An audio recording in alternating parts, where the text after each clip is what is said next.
গোলাম আহমদ কাদিয়ানী সৈয়দ আতাউল্লাহ বুখারী রহমতুল্লাহি আলাইহির সঙ্গে বহস, সে নবী।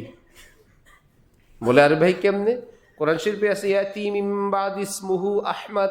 গোলাম আহমদ কাদিয়ানী সৈয়দ আতাউল্লাহ বুখারীকে বলে তারপর একজন নবী আসবেন যার নাম আহমদ।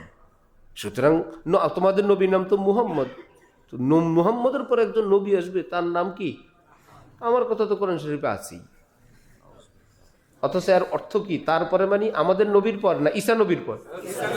ঈসা নবীর পর একজন নবী আসবেন, তার এক নাম মুহাম্মদ, অপর নাম আহমদ। ঈসা নবীর পর একজন নবী আসবেন, তার নাম মুহাম্মদ ও আহমদ। ওইটাকে একটু পাশ কাটায় বলে তোমাদের নবীর নাম তো মুহাম্মদ, তারপর একজন নবী আসবেন তার নাম আহমদ। আমি হলাম আহমদ, আমার কথা তো কোরআনে আছে। গোলাম আহমদ কাদিয়ানী আতাউল্লাহ বুখারী বড় মুনাজের, এত সহজ। উনি বলে তোমার নাম তো গোলাম আহমদ।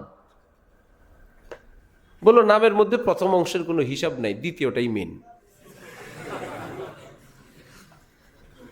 তাহলে গোলাম আহমদ, এর মধ্যে প্রথম অংশ কি? সেটা বাদ দিলা থাকে কি? সুতরাং আমার কথা কোরআনে আছে। উনি বললেন আচ্ছা নামের মধ্যে প্রথম অংশের কোনো হিসাব নাই, তাহলে আমার নাম আতাউল্লাহ, আতা বাদ দিলে আর থাকে কি? আমি আল্লাহ বলছি, তোরে আমি নবুয়ত দেই নেই।